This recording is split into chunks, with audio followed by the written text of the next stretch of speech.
is an expert in the fields of European drama, women writings in English, Indian drama, theatre, literature of the margins. Welcome once again, sir, to our webinar. And before sir starts with his lecture, I would like to say a very few words on the focus of our webinar, of today's webinar. Keeping in mind Martin Eslin's definition of absurdity as that which has no purpose, goal, or objective, Samuel Beckett's Waiting for Godot initially frustrates its audience with an extremely ironic representation of human life. It represents not only the despair of the society, but of the mankind. And in this play, Beckett gives a bleak, tragicomic outlook on human existence. The characters, they are caught in some hopeless situation where nothing happens and no one actually counts. And the dialogues that are full of nonsense, and the plot is cyclical and sometimes absurdly expansive. And Godot remains a mystery throughout the play, and it emphasizes the purposelessness of human existence. Now, our webinar intends to explore the theatrical aspects of Beckett's Waiting for Godot, and Professor Dr. Shubhobrat sir, he will illuminate you on this topic, and towards the end of this webinar, we will have an open interactive session as well for the benefit of our students. Okay, so now it's over to you, sir. Thank you. Thank you, Professor Shivani Sengupta, for such kind words and very brief introduction to the topic of my discussion. I would like to thank the main patron for this entire seminar, Swami Nitya Rupananda Maharaj ji, and my special thanks to Professor Mohuma Bhattacharya ji Madam, in charge of the college, Ramakrishna Vivekananda Mission, Sharadama Girls' College. I would also like to thank Professor Ishita Banerjee and Professor Shagota Pandit to organize this webinar. The topic for today's discussion is Beckett's Theatricality and Waiting for Godot. I hope I am audible. Yes, sir, you are perfectly audible. Can I continue? I just start with the topic. The topic for discussion today is Beckett's Theatricality and Waiting for Godot. By Beckett's Theatricality, I mean the form and content of Samuel Beckett's theatre. And by Waiting for Godot, you all know I mean the play that I intend to discuss today. Theatricality means in common usage, performance that is artificial, pompous, spectacular, or extravagantly histrionic, such as a theatrical display of joy or grief. For such effective theatricality, as Aristotle in his Poetics has stated, 6 elements, basic elements, are required, and these elements are, of course, combined. The elements are like plot, character, thought, diction, melody, and spectacle. So with this combination of these 6 elements, we have the theatricality in a play. Beckett's theatricality, on the other hand, contrary to the rules laid down by Aristotle, is anti-theatrical and, of course, anti-Aristotelian. The play makes minimalist use of conventional theatricality. When we go through the play, we find that there is no plot to keep the suspense intact. The characters are all left sketchy and, of course, appellated. Thought is deliberately obscured. The diction is turned into a series of linguistic games of silence, half utterances, and ambiguous statements. Melody is minimized with just a dog song at the beginning of Act 2. And the spectacle has been blurred by a reductionist and encapsulated open space, and of course a road. So today's discussion shall therefore try to justify the appropriateness of my lecture, the title of his lecture, Beckett's Theatricality and Waiting for Godot. I would be more talking about non-theatricality, or rather meta-theatricality of the play, rather than theatricality proper. So in Endgame, Beckett's Endgame, we remember the opening section of the play as the play begins, the famous dialogue, finished, it is finished, nearly finished, it must be nearly finished. Ham begins his famous opening address to the audience, Beckett's Endgame. Similarly, Vladimir, in the opening remark of Waiting for Godot, states, nothing to be done. My condition is almost like that, nothing to be done. This makes Beckett's intention very clear. The end is stated at the beginning, and yet the players are there. They must justify their presence on the stage. Michael Wharton, in his essay, Waiting for Godot and Endgame, Theatre as Text, has noted that both the plays constitute a crux, I quote Wharton, constitute a crux, a pivotal moment in the development of modern Western theatre. In refusing both the psychological realism of Chekhov, Ibsen, and Strindberg, and the pure theatricality of the body advocated even by Antonin Artaud, they stand as significant transitional works as well as major works in themselves. So, remember George Bernard Shaw once stated that no suspense, no conflict, no drama. That is how Bernard Shaw defined a well-made play. Samuel Beckett is in a different league altogether. He was not satisfied with dramatizing the monotony of inaction. He deliberately repeated the monotonous action of waiting twice in the play, and further subtitled the English version of the play a tragic comedy in 2 acts.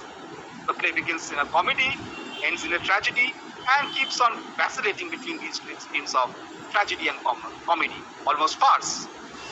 Beckett applies and then strategically violates traditions of the Western theatre.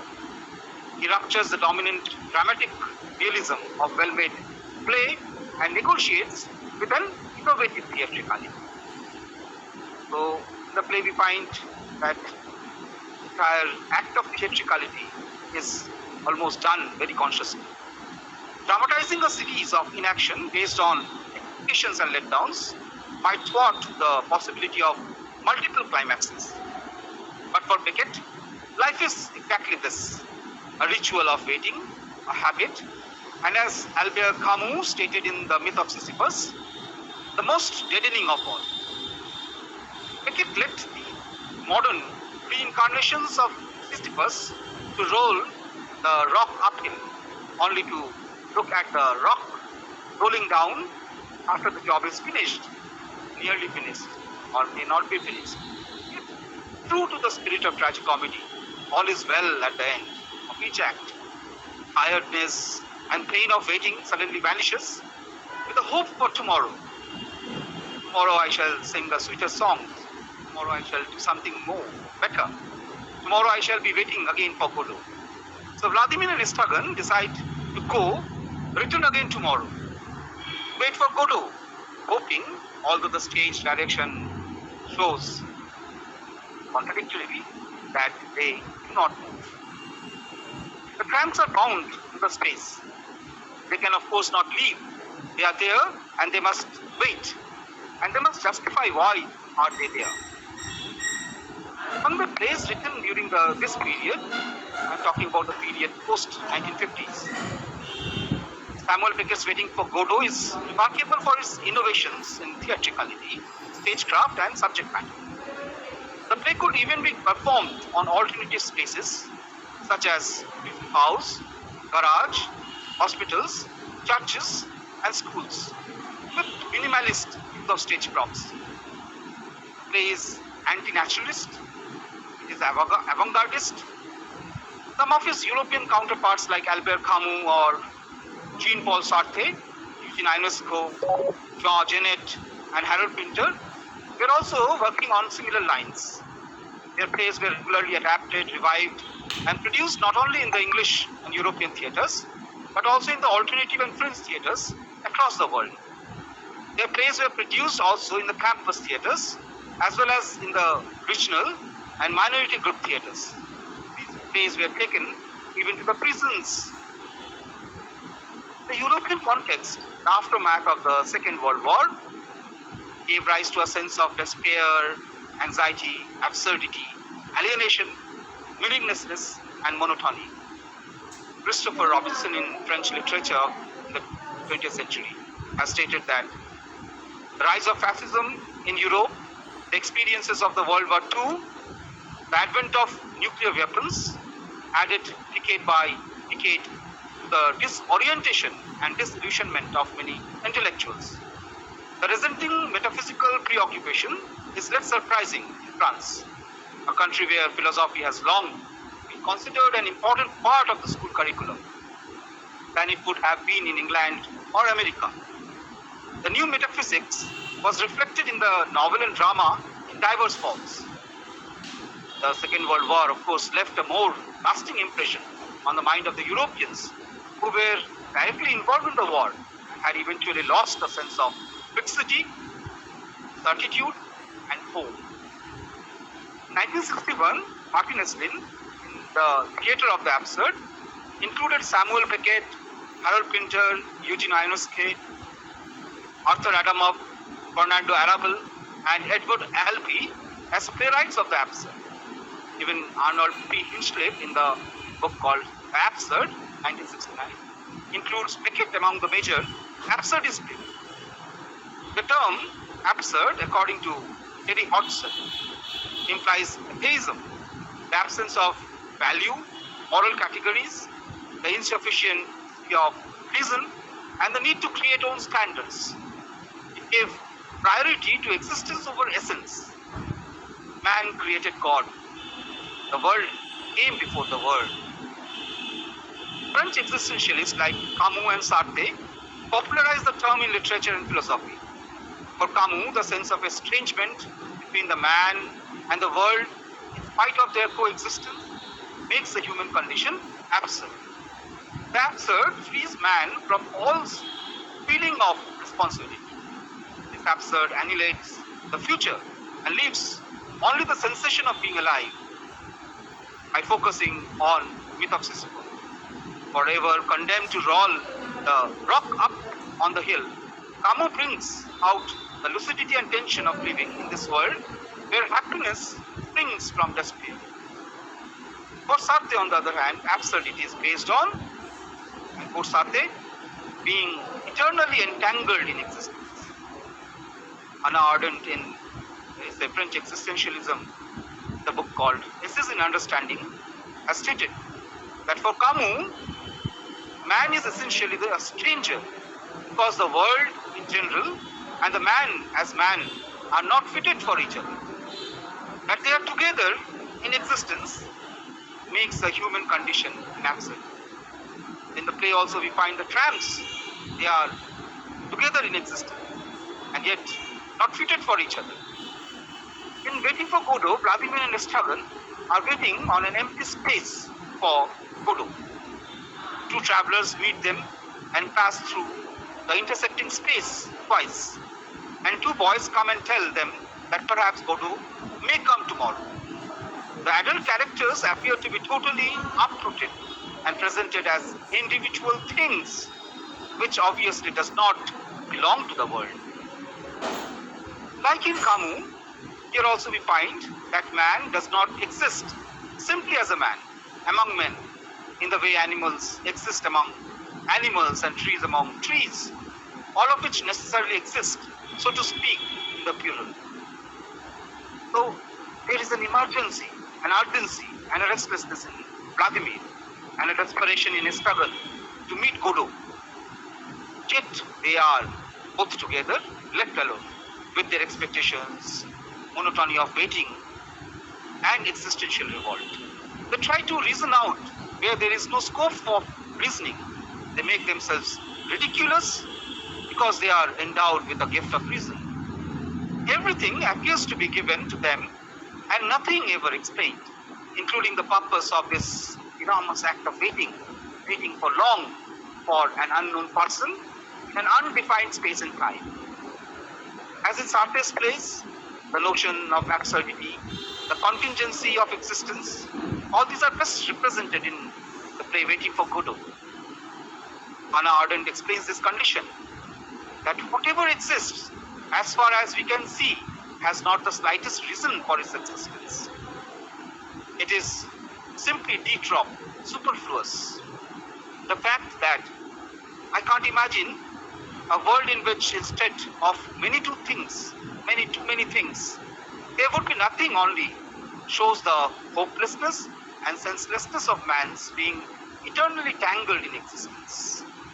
Sartre separates man from his natural and social environment and opposes him to it. By dissociating existence from essence, Sartre postulates two alternatives. First, being for himself or herself. Second, that being for itself. The first, being for himself or herself, meaning man's existence without essence, and being in itself, denoting essence without existence. So both are, of course, states of absurd: existence without essence or essence without existence. The existential subject, being for itself, continually seeks to escape the anxiety which the feeling of nothingness arouses it. The person seeks to merge with the transcendental subject and attain the reality of the in itself by becoming for itself in itself. So making such a theme presentable on the stage, of course, must use not the conventional modes of theatricality, but the alternative modes of non-theatricality. Represents of the absurd in French literature, according to Christopher Robinson, are result of experiments designed to break down the superficial rationalism imposed by literary language and structure. Perhaps the theatre of the absurd that Samuel Beckett introduced through Waiting for Godot was the most radical of these experiments. In Camus' play Caligula, faced with the realization of the powerlessness of man in face of death after the death of his sister Lucilla, Caligula himself becomes the instrument of death to teach mankind the truth of absurd. European absurdist drama got concerned with unaccommodated man and his experience of nothingness, with meaningless social life and the fact of alienation, with the preoccupation with death and absurdity, with authentic existence as well as the burden of freedom, spiritual dread and personal rebellion. Waiting for Godot focused on the state of metaphysical anguish with the help of concrete stage images of absurdity. Language and action became contradictory and devalued. A new kind of dramatic suspense was therefore created on the stage. Nothing substantial actually happens on the stage. Those who come on the stage come simply to help the persons waiting for Godot. And just they allow the tramps to spend or kill time. Even the boy at the end informs in a vague manner that Godot may come tomorrow. Christopher Robinson has pointed out the problem posed was no longer what is going to happen. So in ordinary theatre we have this main question, what is going to happen? That is the suspense that a traditional theatre generates. But in Waiting for Godot, the question is, what is happening? The plays give no solutions. They challenge the spectators to pose questions. Harold Kluman confessed in 1962, if the play is absurd, so is life. Outcry of avant-garde dramatists is based on the facts of our times. Marshall Fishwick, while diagnosing the American dream, brought to the fore the prevalent conditions after the Second World War that promulgated playwrights to adopt existentialism and the theatre of the absurd. So this was the condition of the post-war period. We are all serious about trivialities, electric toothbrushes, sports car, hairdos, trivial about reality, such as life, encounter, death, bombing, blasting, killing. We despise uncertainty and disorder, impose both certainty and order where actually nothing exists. So it's sitting in the mid of war, ongoing war in Ukraine. We find that there is an imposition of certainty, an order where nothing exists. This was a similar condition after the Second World War. We find ourselves being transformed into things, into cogs in the universal system of organized production and consumption. We tend to be very lonely in crowds, and these 2 years of our lockdown existence has taught us an alternative of remaining lonely, not in the crowd, but in the trapped existence, trapped in home, trapped in organization, entranced by status symbols. So being out was replaced being in as the expression of social acceptance. Whoever is with the mainstream, the main flow of the world is in. Martin Esslin stated that after the Second World War, Europeans suffered disillusionment and dream of the good life gradually vanished. In the perpetual act of waiting, Vladimir and Gogo in the play displayed a sense of purposelessness and loneliness, of being trapped in a decadent bourgeois society that makes them both imprisoned and abandoned. Martin Esslin begins his seminal discussion on the theatre of the absurd by analyzing the popularity of Samuel Beckett's Waiting for Godot, presented by San Francisco Actors Workshop on November 19, 1957 at San Quentin Penitentiary, a prison house. The leading article of the prison paper commented that the play was an expression symbolic in order. It held out no specific hope. We are all still waiting for Godot and shall continue to wait. Perpetual and uncertain waiting for Godot was a part of the new European consciousness, a reflection of the attitude almost genuinely representative of that time.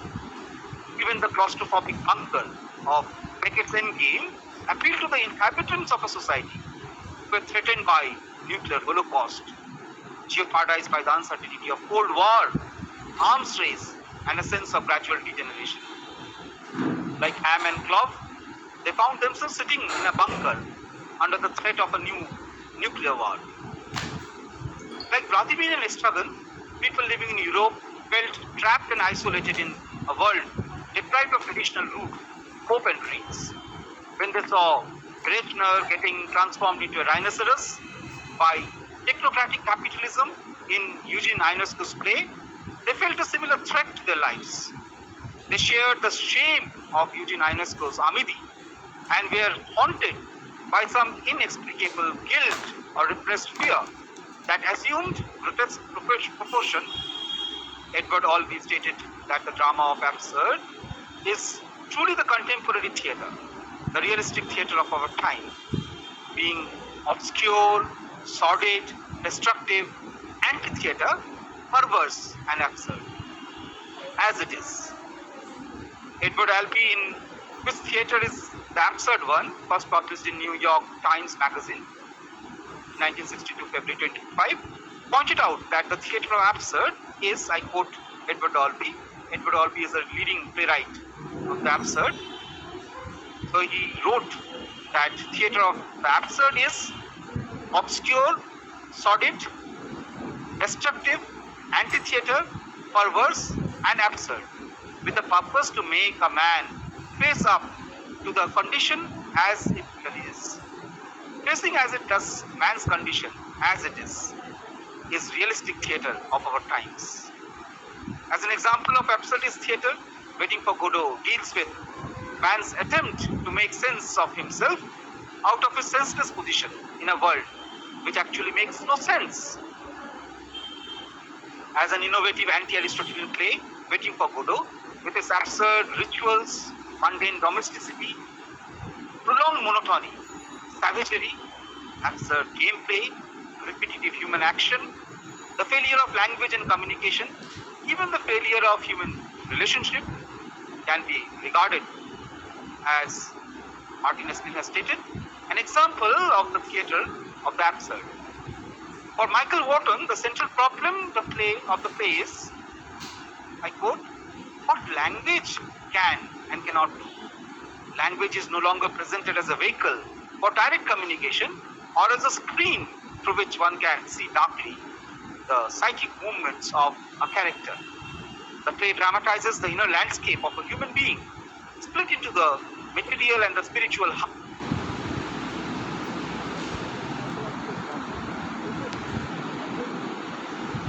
With fact to reveal the dark recesses of the human mind. For making these visible on the stage with the tools of theatricality, of course, is a major problem faced by Beckett. The play is also a dance of death, or even an occult carnival of life in death, enacted on a post-war wasteland. Plot, Aristotelian plot, is always about linearity with a beginning, a middle, and an end. In Waiting for Godot, the plot is non-linear, almost cyclical, yet non-chronological in its ordering of action. There is no explicit or explicable cause and effect relationship. Characters keep on recreating their past, the background, using a stream of consciousness technique in which past, present, and future are all intermingled, and the cyclical nature of time presented.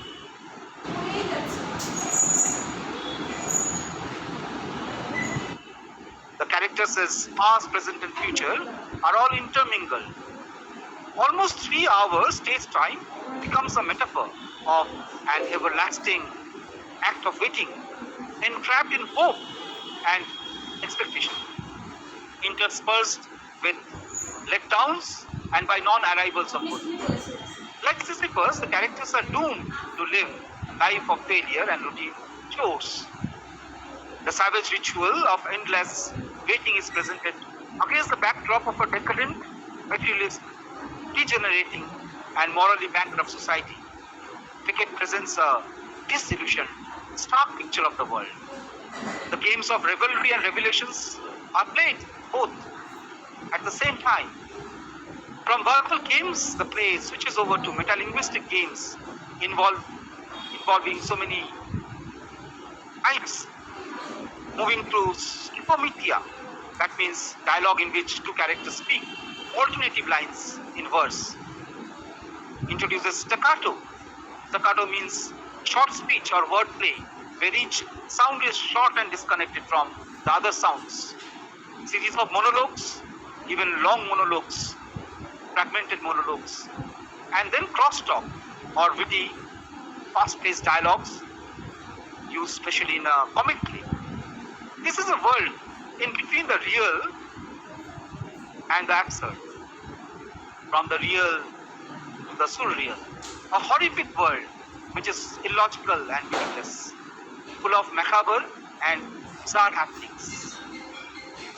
In 1962, Edward Albee, in an article, "Which theatre is the absurd one?" pointed out, the theatre of absurd is an absorption in art of certain existentialist and post-existentialist philosophical concepts having to do, in the main, with man's attempt to make sense of himself out of a senseless position in a world which makes no sense.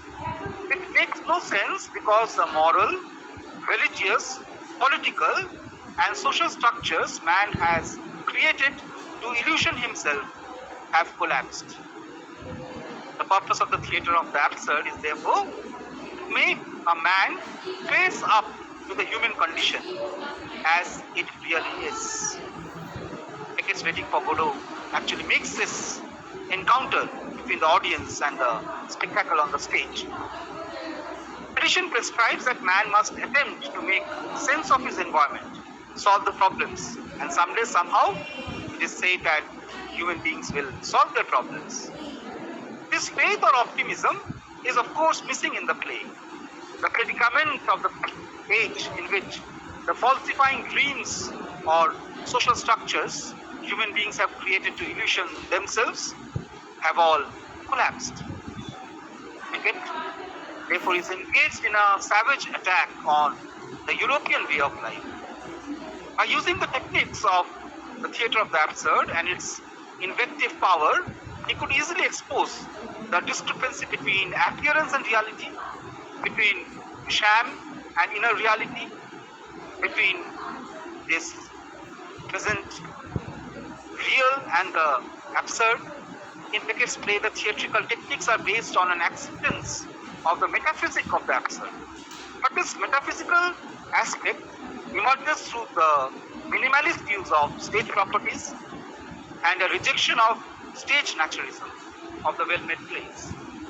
While there is a tension between realism and the theatre of the absurd, it is not a trapping of the security of the theatricality of a well-made play. It is working outside the box, the cozy theatricality of a well-made play. In the play, the very foundations of optimism carried by Western society are challenged.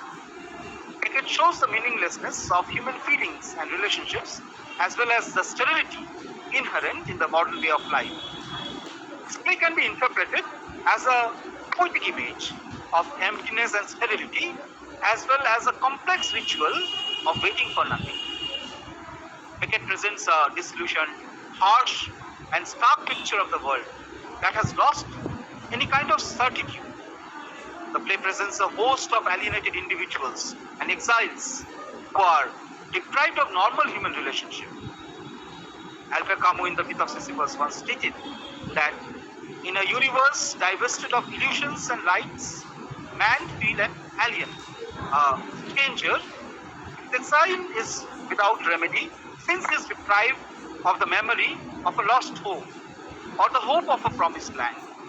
This divorce between man and his life, the actor and his setting, is properly the feeling of absurdity. This feeling of absurdity marks the play in which man is presented as a puny animal trapped in the hostile and alien world. The feeling of absurdity and self-imposed exile from the social world is generated, and there is a cross expectancy between the real and the illusory, the symbolic and the actual.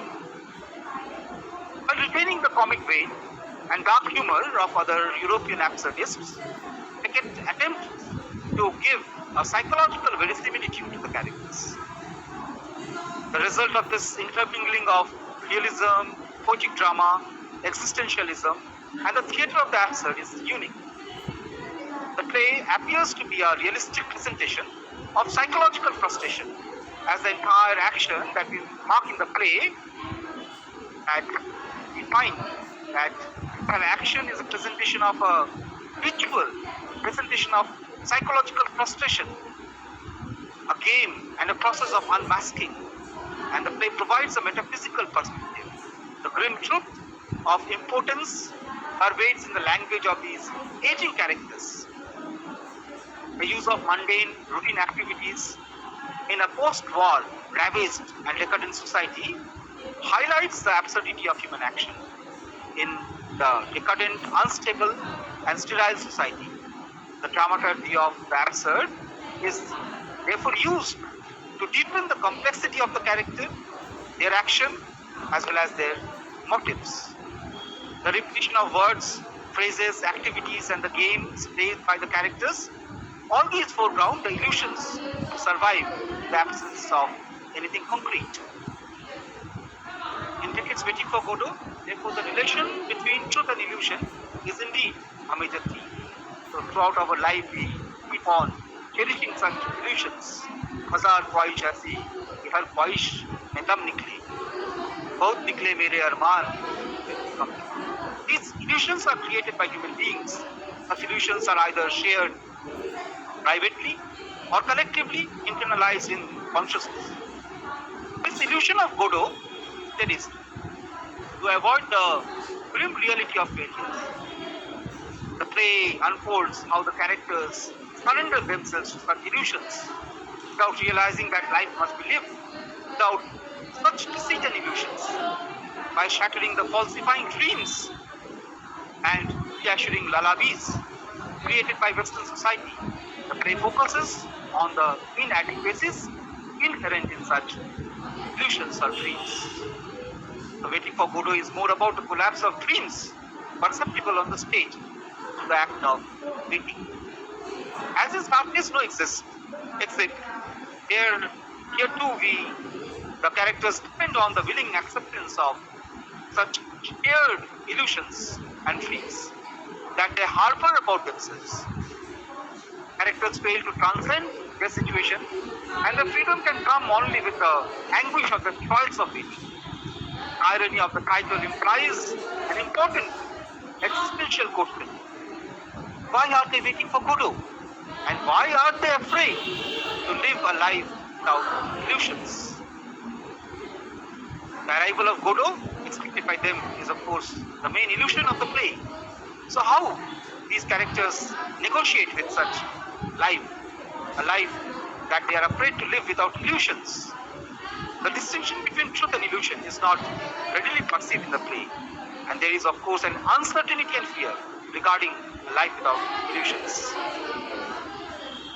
In the play, I quote a few lines. Estragon says, charming spot. So he turns, advances to front, halts, facing auditorium, looking at the audience. He says, inspiring prospects. Then he turns to Vladimir and says, let us go. Vladimir on the other hand says, we can't. Why not? We are waiting for Godot. Estragon despairingly, for sure it was here. What? That we had to wait. He said, by the tree. So they look at the tree. Do you see any others? They're not certain about the time, about the place, about the person, and yet they are waiting for this person. So there is a metaphysical orientation in the play of Beckett, and in an existential sense, the play keeps on reaffirming the possibility of choice and the reality of freedom. As the play progresses, we find Beckett flouting most of the conventional standards by which a well-made play is judged. This deviation is more remarkable in the selection and patterning of language. Non-naturalistic language is used in the play. So with the help of the cliched dialect of most ordinary conversation, usage of slang and frank language, prolonged silences, grunts, the inadequacy of language is exposed. Structurally, the play is conceived as a series of beats.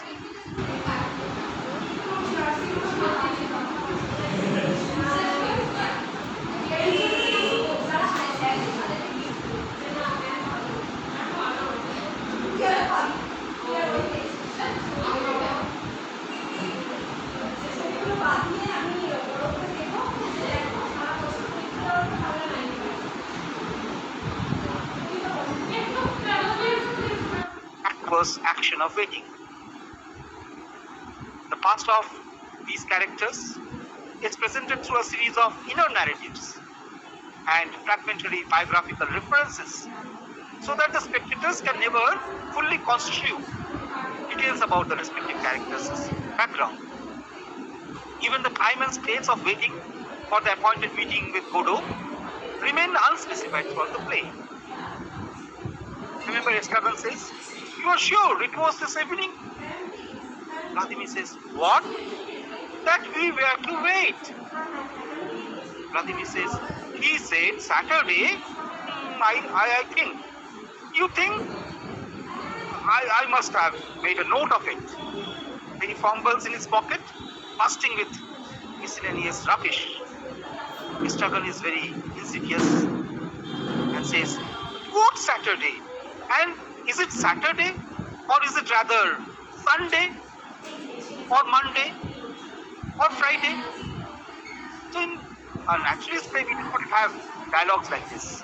Every action, dialogue, these are all interrelated with cause and effect relationship.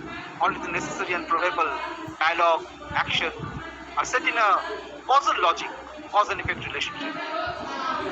And the plot is, of course, in a naturalist play, clearly organized. The motive is also clearly stated. The actions follow each other in a clear line of succession. In Beckett's play, elements of dark comedy and the absurd theatre become more evident as the play proceeds. The entire action is an improvisation on a single act of waiting. The manipulation of suspense is done on a simple plot of expectation and failure. Throughout the play, the characters make evident that they inhabit in a world of broken promises. Having lost their metaphysical roots, they find themselves in an existential trap. They find no justification in the routine of being alive and plan to hang themselves to get a proper elongation. The struggle says, let us hang ourselves immediately from above. So they go towards the tree. Vladimir says, I wouldn't trust it. There is at the background very slim tree. Struggle says, we can always try. Go ahead. You. No, you first. Why me? Vladimir says, you are lighter than I am. Act of death, act of suicide, act of hanging, given such a comic twist. On positivism, they even fail to legitimize the sense of actness, series of absurd rituals revolving around their act of waiting, reveal the existential crisis of human beings trapped by the capitalist dream of upward mobility and success. The play creates a sense of metaphysical anguish at the absurdity of human situation.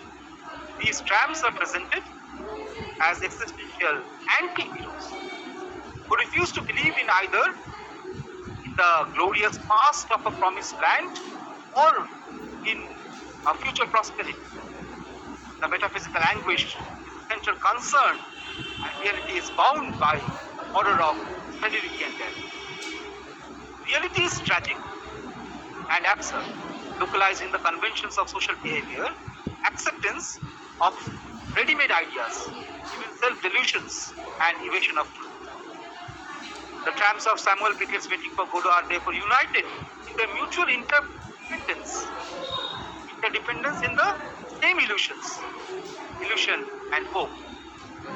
Godot is shrouded in mystery and illuminated by the act of waiting, and the act of waiting also is the product of an illusion, a false hope, a false ideology of waiting for Godot.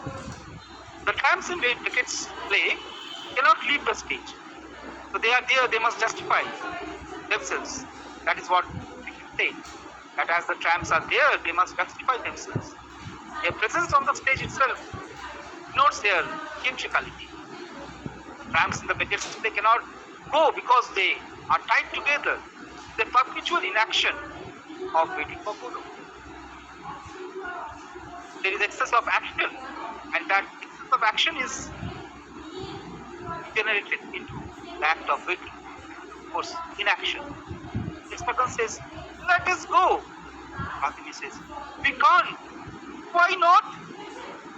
We are waiting for Godot. There is a pause. A despairing cry of Spurgeon is heard. So they want to leave the stage, yet they cannot go because they are tied together. The act of waiting for Godot. Characters seem to have designed a life unavoidable entropy, gradual generation. The motive of waiting is specifically delineated in the play. Leslie Kane has pointed out that, quote, its characters wait for Godot, for painkiller, for release from waiting. While killing the monotony of time, they invent a series of games, their verbal fills and invectives, recollections and narratives, and meaningless activities touch upon the metaphysical dimension too frequently. Therefore, we can say that the play is a tragedy of ordinary human existence, unmasking of false pretensions in society. The elaborate ritual. Freedom in this play comes from the act of waiting. The waiting tramps are no longer afraid to confront the reality, accept the truth of their futile act of waiting.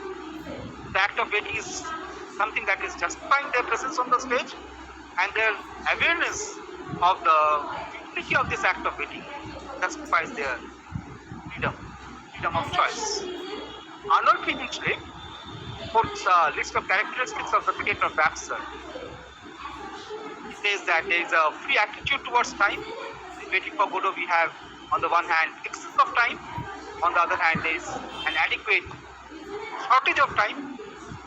So there is a free attitude towards time. Time is fluid, time is finite, time is infinite, which can expand or contract according to the subjective requirement. And a fluid environment which projects condition in the form of visual metaphor. The plot has no explicit cause and effect relationship. The characters keep on recreating their background using a stream of consciousness technique in which the past, present and future are all intermingled. Like Sisyphus, the characters are doomed to live a life of failure and repetitive action to kill the monotony of the act of waiting. Sisyphus rolls the rock uphill, and there, when he's on the top of the hill, while balancing this rock, the rock rolls down.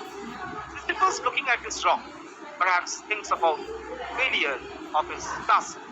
But is Sisyphus happy the moment he that rock that he has rolled up the hill rolls down? Tomorrow again, I have a new work to do. The existential meaninglessness and metaphysical anguish that the play implicates have real roots. The tragic patterns of European history. The tramps keep on anticipating some kind of aggression and inflation. So they are waiting for Godot, like Robinson Crusoe waiting for a human companion. These tramps also wait for Godot. But when the sound of Godot's arrival comes, they are both free. They take shelter, like Robinson Crusoe does at the sight of the single footprint in Robinson Crusoe.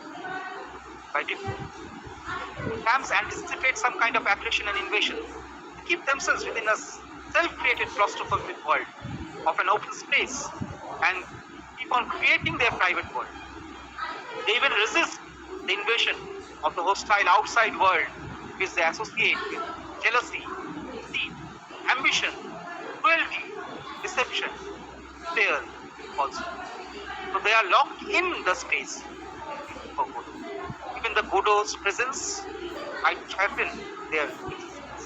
They know this, that even the presence of Godot might not fully give them what they are expecting. They might again be led into the world of jealousy, deceit, ambition and falsehood. Such a resistance is free, and the distressing nudity and violence of the outer world shake their very existence. The presence of Pozo, although they refuse to participate in rat race, their aspiration and expectation regarding Godot keep them alive. Society never allows an individual to exist freely. Confronting the irrational world, human beings keep on longing for reason and clarity. And the moment the absurdity becomes a part of human existence, it becomes a harrowing passion. The act of waiting has turned for the tramps into this harrowing passion. Therefore, they are unable to leave the place as they are tied together in the act of waiting. The waiting is the theatricality of the play.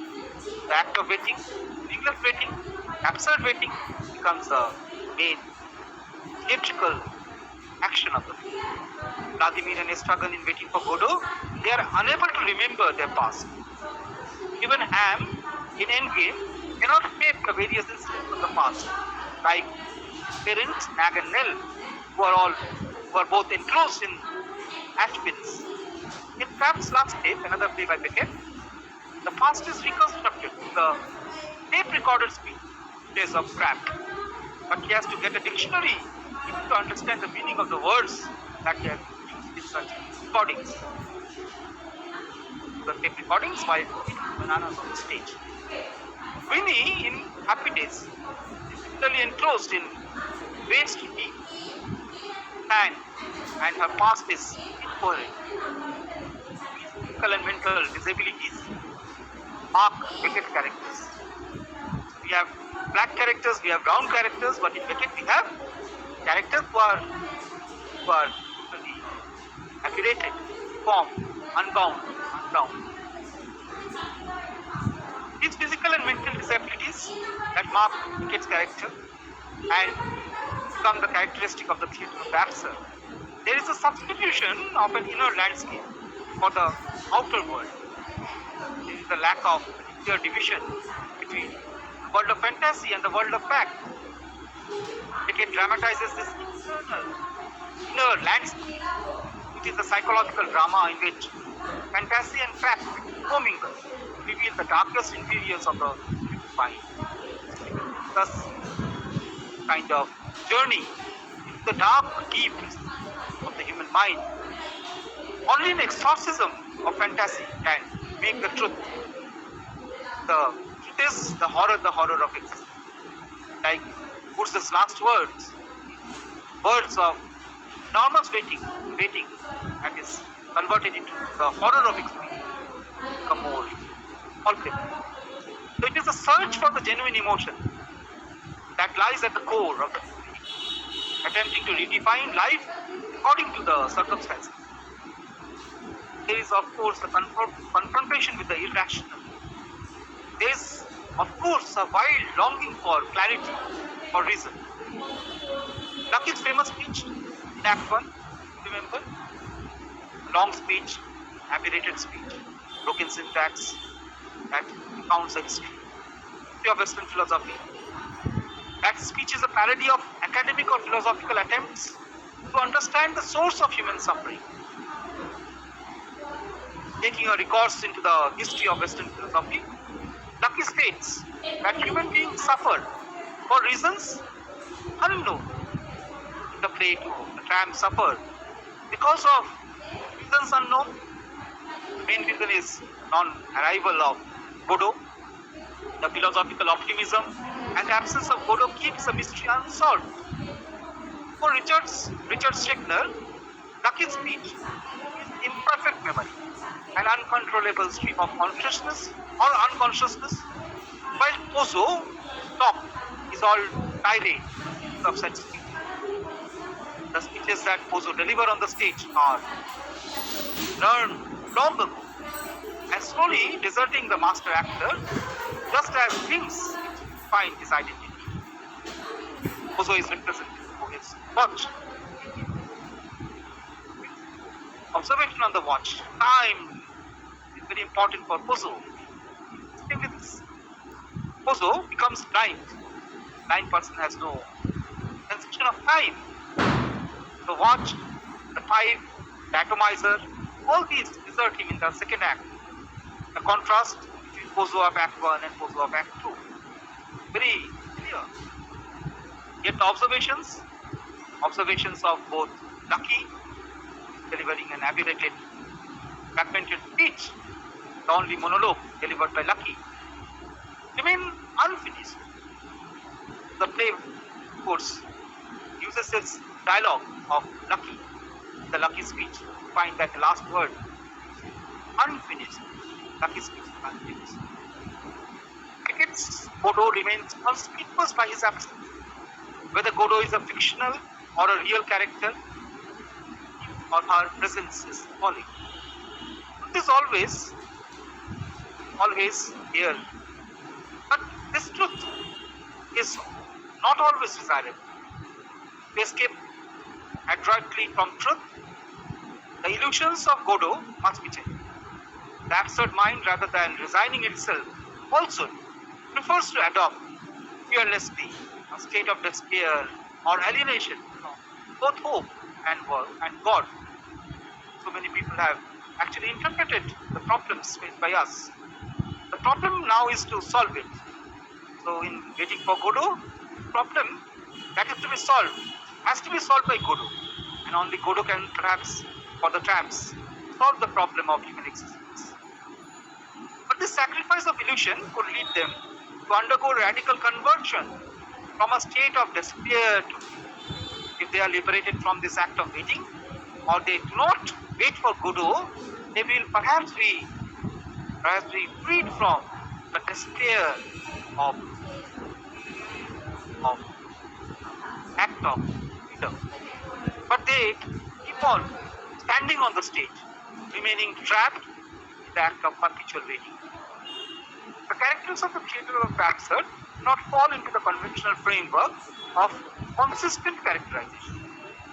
Ionesco, in one of his essays on Kafka, points out that the reasons behind such absurdity? Ionesco says that absurd is that which is devoid of purpose, cut off and from his religious, metaphysical, and transcendental truth. Man is lost. All his actions become senseless, absurd, and useless. Beckett's tramps are travelers and anti-characters. Several inadequacies. They are with age and disease. They are physically disabled and deformed. They have psychological aberrations, challenges, impotencies, physical limitations. They are partially conceived. They appear tramp-like and grotesque. You present characters or tramp-like. The actor and the character both are visible on the stage. That is a part of Beckett's open theatricality. That makes person performing the role of the tramp's character and the actor both visible together. The spectators too are often bewildered by the inconsistencies in character and do not understand them properly. They are persons, human beings, or tramps, performers. That's a drama, according to Arnold Schliff. They quote, we have characters whose motives are hidden and whose actions we cannot understand. Comment is applicable to play, the inexplicable nature of Bozo's action, and motivation is automatic epicenter of the film. Bozo's obsession with time and movement is discussed with Lucky. His sense of frustration and loss, especially in Act 1, and the futility of his expectations. Move on, move on, move on. Act 2 does not know where is he moving on. So this futility of his expectations, all these create an atmosphere of metaphysical education. The encounter with the absurd becomes more explicit. Act 2, he enters the stage blind, guided by a dumb Lucky. So Lucky in Act 1 spoke the famous monologue, speech, inverted speech. And now this Lucky is dumb. The person who was more obsessed with time, Bozo, has now become blind. For Beckett, habit is the most retarding factor of life. Life, as it's been pointed out, life is a habit, a succession of habits. Dangerous, precarious, painful, mysterious, and fertile, when for a moment the boredom of living is replaced by suffering of living. Habit, that is life, is a succession of habits. Chekhov stated that from morning to night, we keep on performing such rituals for our existence. Here the tramps go to the boredom of living and subsequently the suffering of being. Living keeps on substantiating their being amid nothingness. Characters of the absurd drama participate in these absurd rituals of human habits. A series of habit plays can be seen in the discussion, storytelling, language games, use of slangs. They are trapped in the action of non-action. Ionesco once noted that the feeling of unreality, the search for an physical reality, forgotten, unnamed, that I am trying to express to my characters, who wander aimlessly, having nothing to call their own apart from their worries, their failures, the emptiness of their lives. Those plays, ability or how to get this kindness does. Almost similar to the plays of Beckett. And this comment by Ionesco is also appropriate to Beckett's worldview. A sense of purposelessness looms large as the tramps keep waiting for the arrival of Godot. Their conversation reveals a sense of emptiness. Thus on the stage, Beckett dramatizes a game of affectation, hostility, human failures, worries, and emptiness. Suddenly the spectators are bewildered by the stage presentation of all these things. This is life. What they see on the stage is almost a mirror, reflection of this scene of life. Absurdity is presented in a language that combines the conversational dialogue with a fragmentary and surrealistic. the book The Language of Silence, Leslie Kane has identified 10 typified